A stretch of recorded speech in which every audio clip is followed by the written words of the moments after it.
now share in common is that all of them have gone through death. Three women, Naomi, who is the older woman, and Ruth, who was her daughter-in-law, and Orpah, who was her other daughter-in-law. Three women whose commonality was pain.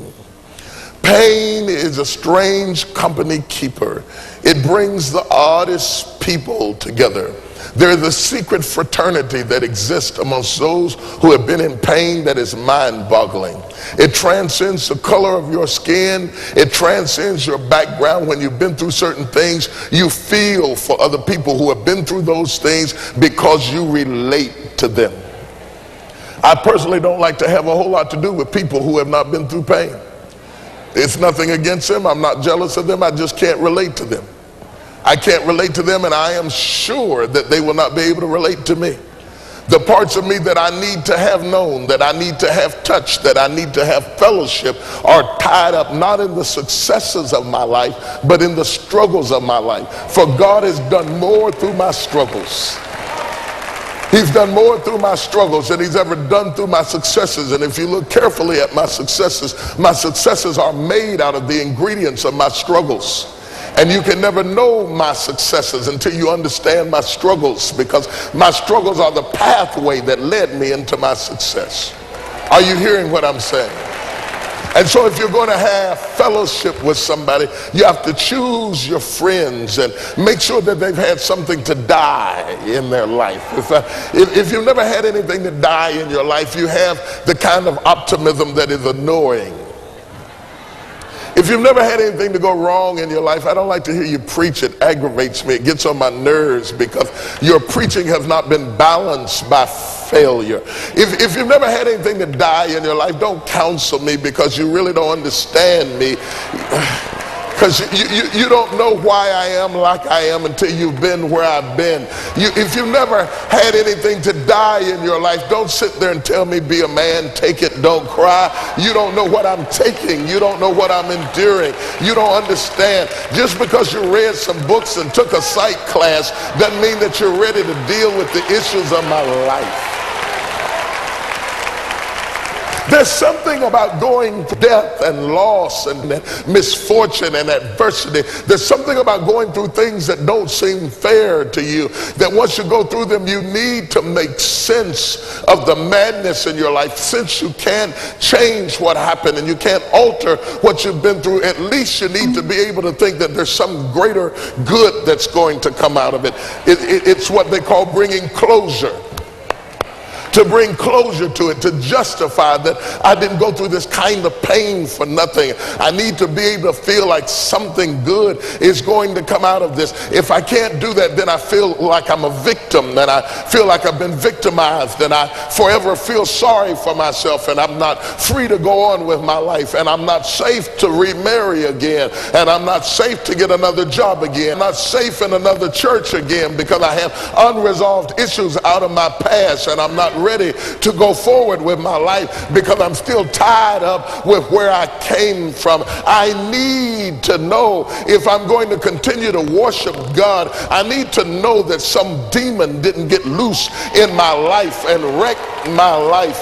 I need to know that all hell has not broken loose in my life, that Satan hasn't snatched the steering wheel from God and is driving my life to hell. I need to know that the demonic influences of my enemies have not taken over my life, even though I feel like my life has become a prey to Satanism, wickedness, and carnality. I need to know that God is not through working it out, and that sooner or later he's going to do something in my life that makes sense. I need to know that nothing just happens.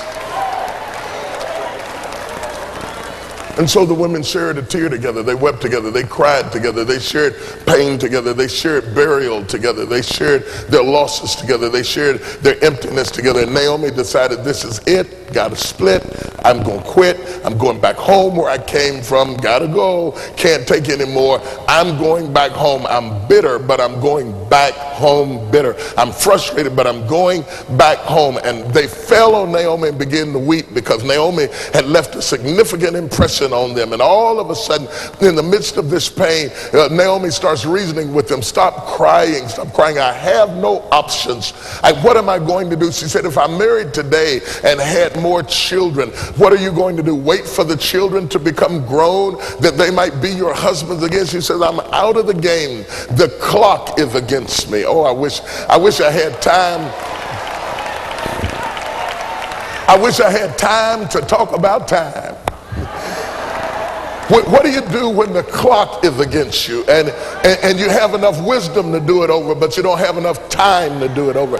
What do you do when you miss your season and you miss your window of opportunity? What do you do when you know that you've got the desire to do it and you've got the passion to do it, but you look in the mirror and the wrinkles in your face and the sagging of your body indicates you don't have time to do this all over again? She says, I don't have time to get pregnant again. I don't have a second chance at life. My life is over.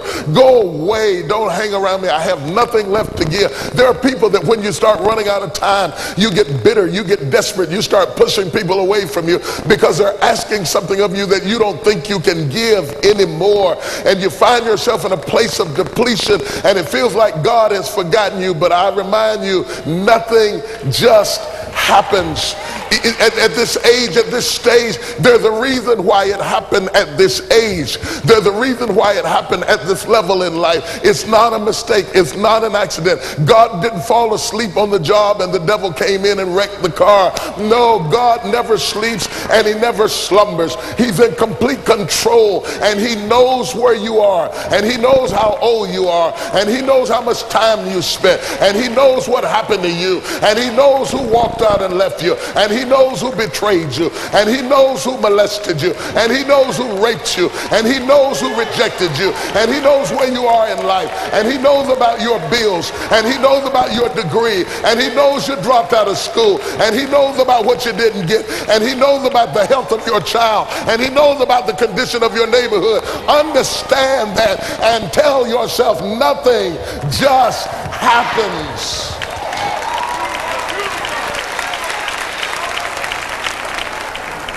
And so Orpah walks away. She walks away. I may have to turn this into a series because I can't get out of this.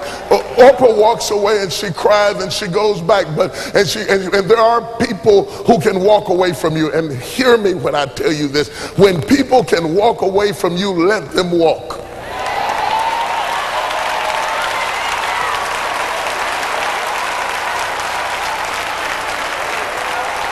When people can walk away from you, let them walk. I can sit down now. I preach. I can sit down. I don't need to make an altar call or nothing. I can sit. I don't have to hoop. I don't have to make you shout. I have just preached right now. When people can walk away from you, let them walk.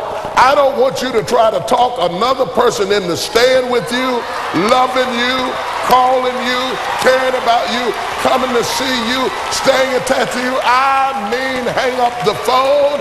When people can walk away from you, let them walk.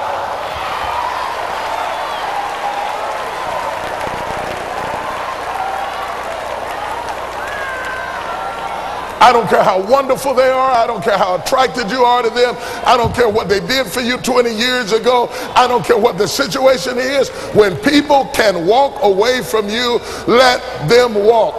Because your destiny is not tied to the person who left.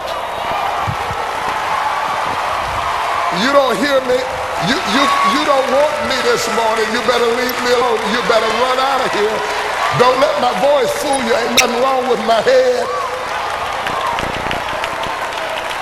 Your destiny is never tied to anybody that left. The Bible said that they came out from us, that it might be made manifest that they were not of us. For had they been of us, no doubt they would have continued with us. People leave you because they're not joined to you. And if they're not joined to you, you get super glue and you can't make them stay. Let them go.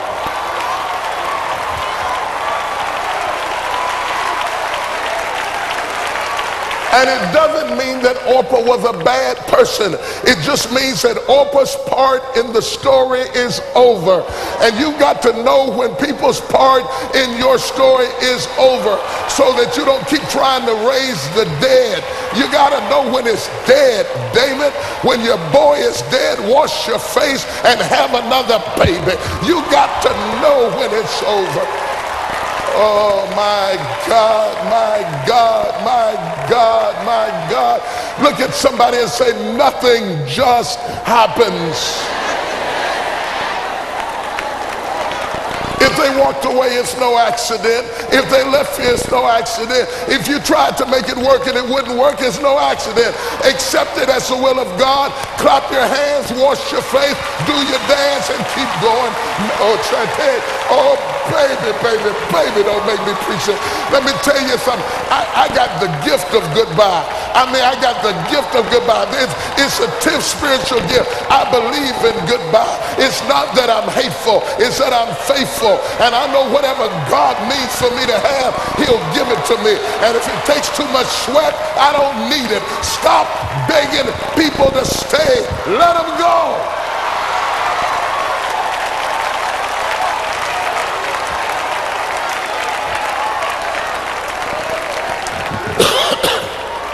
Look at somebody and say, nothing just happens. Ruth, on the other hand,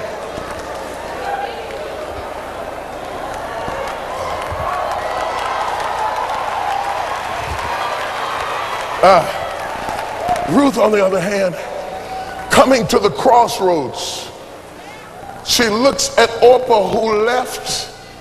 Ruth turns to Naomi and says, as the Lord liveth, I shall not leave thee. She makes a statement to this woman that sounds somewhere in between poetry, intimacy, and borders on lesbianism. People don't even know how to explain what Ruth said to Naomi. It makes them uncomfortable. They're afraid to talk about it. They don't want to teach on it. The same thing with David and Jonathan. Whenever same-sex relationships get too close, people don't even know what to say. Because people are so carnal, they think that the only thing that can tie you to somebody is flesh to flesh. Understand that Naomi was an older woman. She was old enough to be Ruth's mama. She's not attracted to Naomi's flesh. Some kind of way Naomi's spirit has gotten in her spirit. There is something that happens to you occasionally where you can meet somebody and you sense that your destiny, oh God, your destiny is tied to that person. Do you understand? Do you understand what's happening to us? Do you understand that we're spending our lives together? Has it ever crossed your mind that we're spending our lives together? That we will die after this?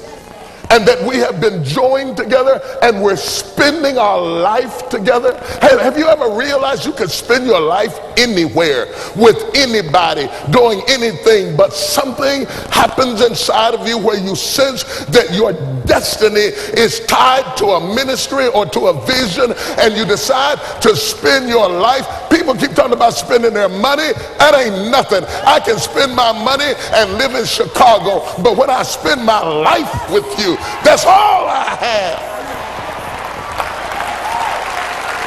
I don't think that hits you.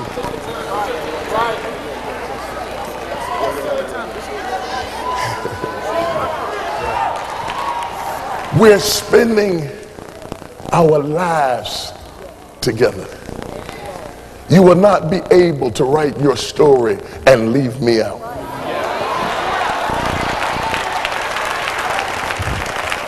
We're spending our lives together. There is no greater bond possible.